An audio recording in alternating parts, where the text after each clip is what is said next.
And what is the clearest sign that Brent Venables, Ben Arbuckle, and the Oklahoma Sooners are pursuing one John Mateer? We have a hiring that we need to talk about. It's in the weeds, but you know that's where I love to live. What's up, kinfolk? It's RJ Young. I am not on a step mill. If this is your first time watching the #1 college football show, please hit that subscribe button, ring the bell, like this video so you don't miss any of the segments that we upload here on the #1 college football show. Really love talking football, really love talking about the Sooners.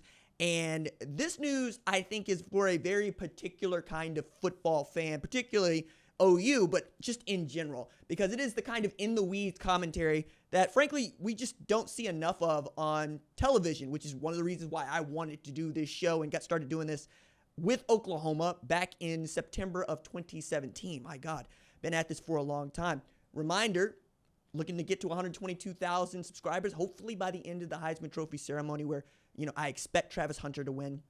And he really did do a lot of cleaning up. He won Defensive Player of the Year and Wide Receiver of the Year. Wasn't even a finalist for the Thorpe Award, even though he's a cornerback and he won Defensive Player of the Year. That it just looks stupid. But that's the kind of commentary that you would probably see on television. This is about John Kuciski. John Kuciski. Me and pronunciations. Once I get it, I got it. Like Uyunglele. You know what I'm saying? Once I get it, I got it. Iamaliava.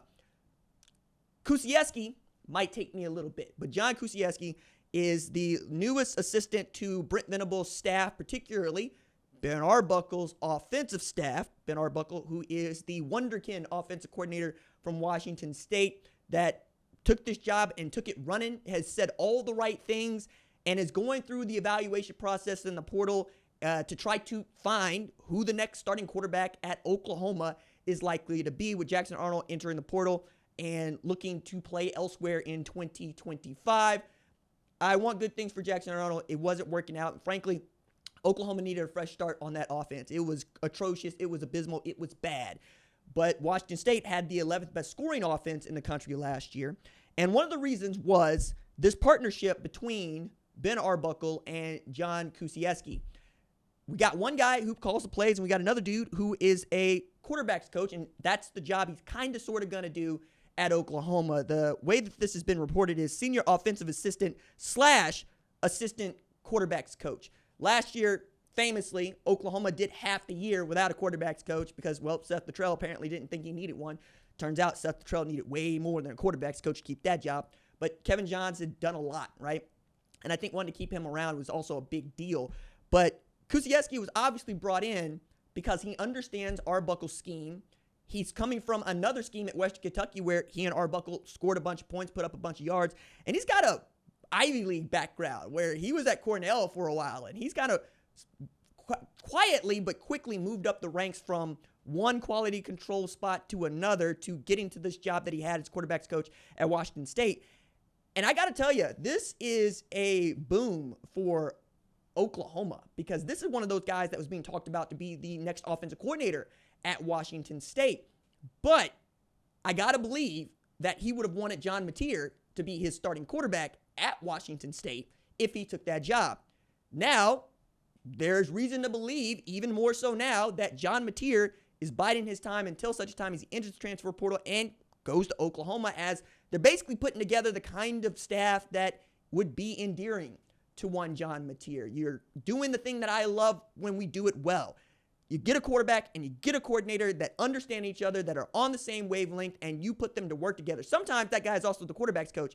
I think because the overhaul is needing to happen with this offensive staff, being able to hire a guy that knows Arbuckle and is willing to learn Oklahoma is also a really shrewd move on Brent Venables' part. We're also getting to this place in college football where we're having the programs that look more like NFL staffs, where we got our 10 on the field assistants, but now we're going to have more folks that have their hands in what you're doing, and we get to take apart the game at a molecular level, unlike we have in the past. And those are the stakes right now, as we're heading also into a year where we're going to have a salary cap. for these programs that it's going to be up at $20.5 million. I think most people believe that, oh, yeah. My squad's going to be spending $20.5 million. I submit to you, I don't think that's how it's going to go. I think that there's going to be perhaps between 20 and 40 programs that might be able to spend that kind of money. But now that you've got coaches that are putting up matching options, like Brian Kelly, who's going to match us in the NIL collective with $1 million.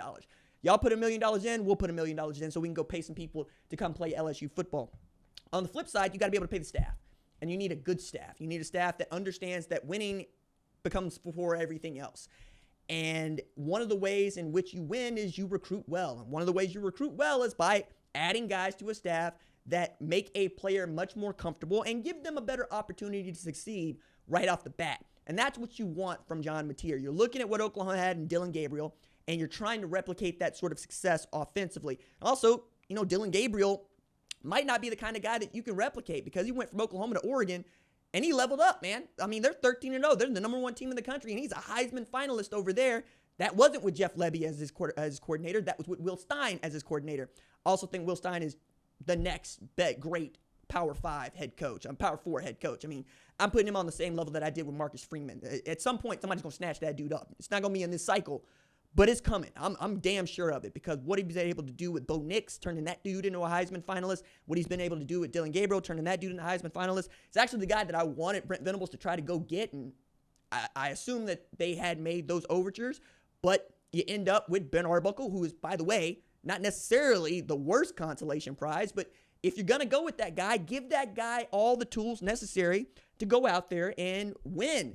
And I think knowing what John Mateer has been shown himself capable of doing, also knowing that both Ben Arbuckle and John Kuciski had worked with Cam Ward, you feel good about what they might be able to do with that offense because that's really what it is for Oklahoma, who, by the way, has to play Michigan and Bryce Underwood on September 6th next year because we're already looking ahead to that. But I'm looking at Mateer, and I see a lot, man. I understand why y'all like the dude. I don't know that much about him. That's why I say y'all.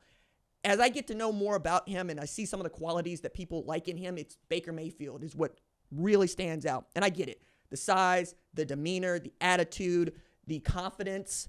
That's what you want in an Oklahoma quarterback. You want a guy that understands, hey, look, we came here to win, and we're going to do everything we can to win. But, this dude also racked up one of the purely cool stat lines that nobody talked about. Like 3,965 yards, so damn near 4,000 yards passing with 44 touchdowns while getting Wazoo up to number 21 in the college football playoff rankings.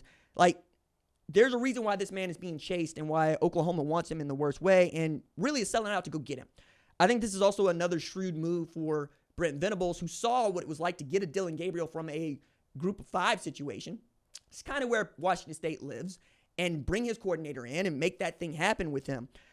I'm also really interested to find out, what he can do with his legs, because Mateer rushed for 197 yards and a touchdown in a win over Texas Tech, and he also had 300 total yards and 3 TDs against Washington. The dude can play. He's a player. He's Power 4 player. But is that place Oklahoma, especially right now where I'm not really that enthusiastic about the quarterback market? I don't think it's that great, right? We're talking about Malik Murphy and Darren Mensah being at the top of the food chain on that. And both of those guys are good, but neither one of those guys are fellas that I just want to sell out to go get. I honestly believe that John Mateer is a better player than both of them, but Darren Mensah had shown he can make it work, right? He can make it go. Malik Murphy, also the same thing. Is John Mateer Cam Ward? We'll see, right? That's where we're getting a little tight here. I'll be curious to find out just how much the Kuciski hire helps to get John Mateer, if it does. But I think right now, Arbuckle, Venables, they're selling out to go get that dude, try to get him to come to OU, and then we'll see. But I'm sure Jake Dicker is doing everything he can to put together a package to keep the most valuable Wazoo Cougar at Wazoo.